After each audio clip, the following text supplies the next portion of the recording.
Hello everybody, welcome to WhatCulture Gaming. I'm Scott, joined by Josh. Hello, Scott. Josh, my friend, it has been an entire month of potential acquisitions from Microsoft. We've seen the big old Bethesda one, which was fairly earth-shatteringly ridiculous.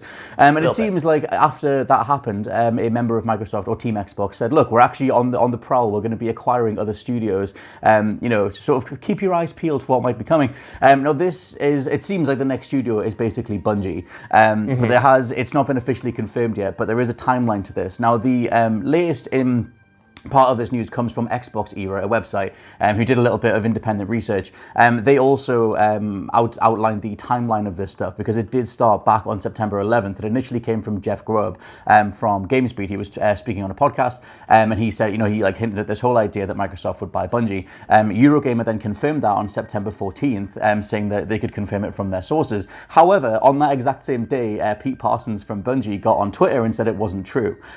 So that's sort of kind of candor, even though Eurogamer are obviously very reliable. Cut to today, where Xbox Era have put up their findings. And this stuff, it all hinges on US business acquisitions. So apparently when a company gets acquired in the US, this is what they found out, or what they're proposing.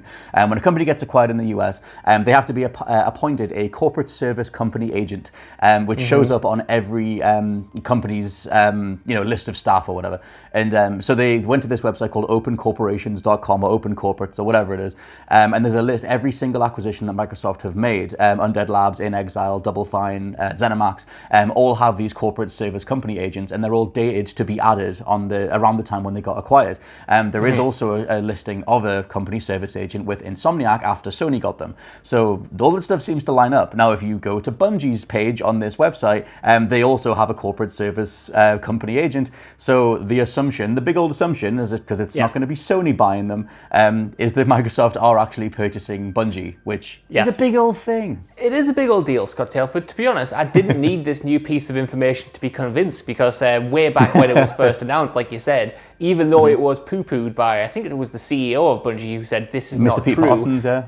For me, because of the sources before, like Eurogamer's sources are usually spot on with this kind of stuff. Jeff Grubb has essentially been spot on with pretty much everything all year, although it has been subject to change. And when I saw that they tweeted out saying that this is not true, I suspected that was more about a part of the story rather than the whole, because the original story was that Microsoft had tried to buy them, but apparently Bungie was too expensive. They kept driving up the price and something had gone wrong. And to me, I always wondered whether or not that this is not true was just a kind of like more reflective of that, the fact that they were too pricey or whatever, and it was going through.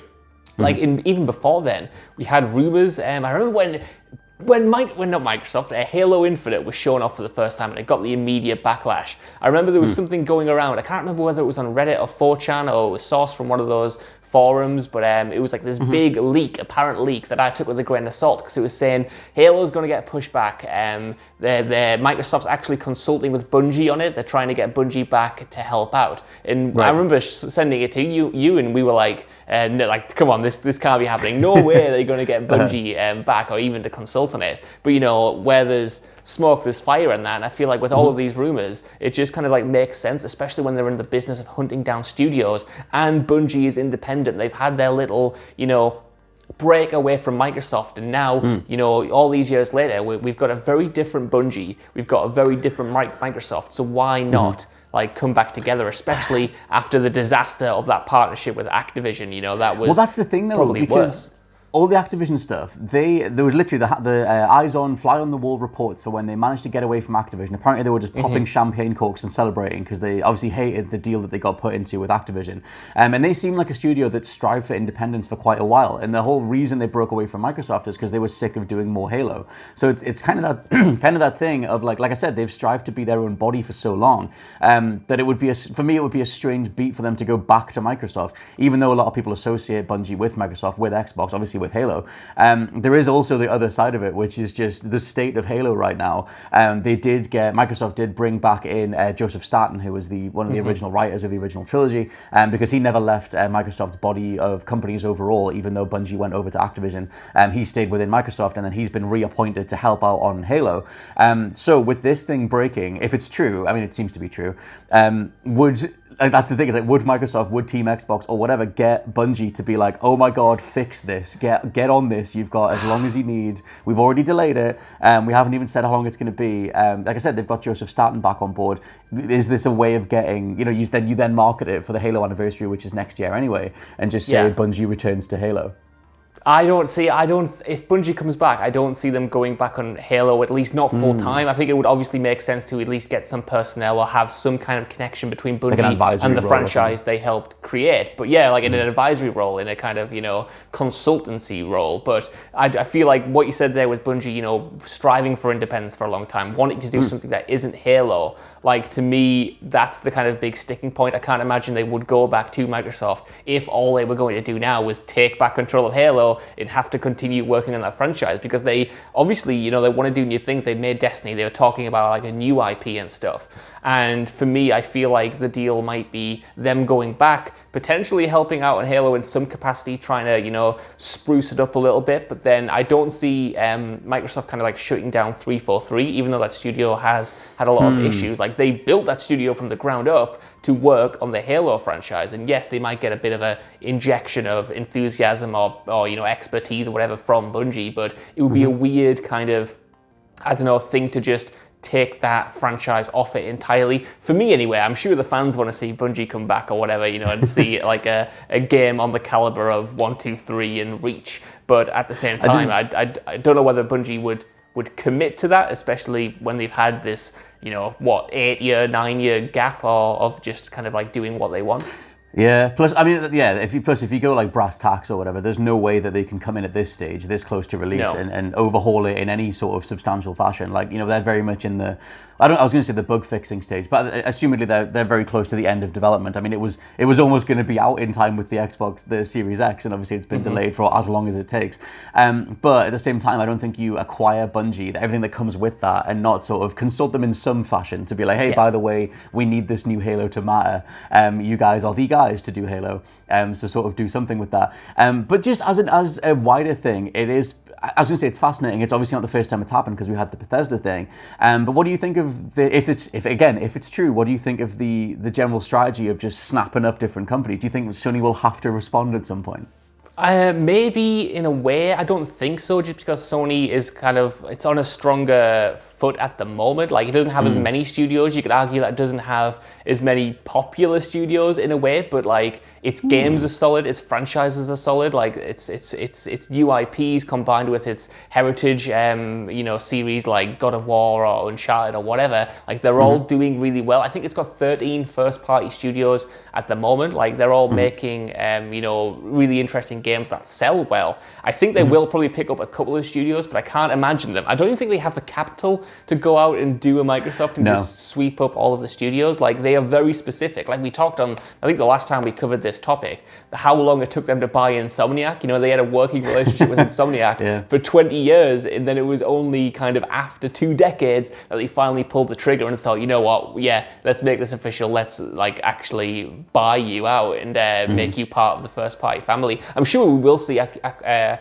acquisitions. I almost forgot the word there. Acquisitions in some form, because I feel like the press at the moment and the general perception, whether or not it is warranted or not, is that Microsoft's making these big plays. They're getting a lot of press for making these big plays. A lot of people are kind of looking at them and then looking at Sony and thinking, well, what you've got, like Microsoft's has almost kind of like undermined a lot of Sony's current slate, like, and kind of kicked off this weird arms race for studios that I don't think ultimately in the long run is all that healthy. But no, for now, it's the more companies that the more companies that go with that, like the worse it'll get. Like for me, it's like the more you get conglomerate ownership of any group of studios, like fundamentally along the way that'll have to stifle creativity at some point. Because at least for me, I would go with an independent body of creatives. That's why I would, if I was Bungie, I would stay the hell away from any sort of corporate ownership like they did before.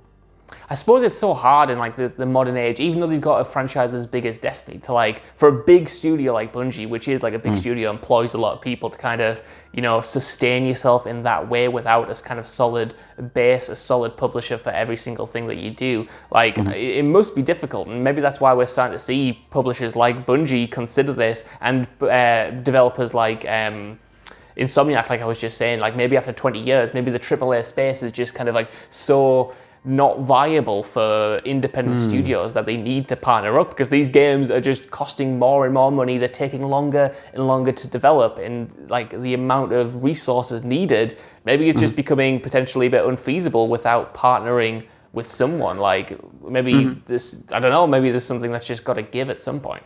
Well, that was the thing that Bethesda said where after their acquisition, when all P. Heine was all like, oh, well, this allows us to do things that we couldn't do before. And it was like, well, you guys are Bethesda, what couldn't you do? You were bringing a hell of a lot of money in. And like, yeah, if you think of like sort of outlier, like, there's hardly any studios that are on the AAA level that are completely independent. Like CD Projekt Red, as far as I know, are completely independent, but they could also be owned by a different conglomerate. I'm pretty sure they do their own thing.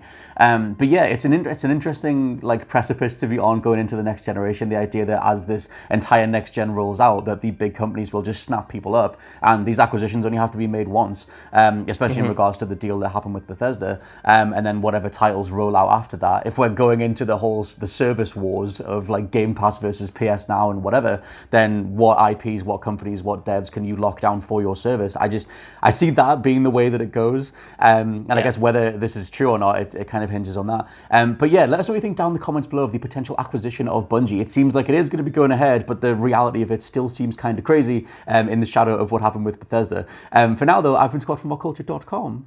I've been Josh from WhatCulture.com. And we'll catch you next time. Bye.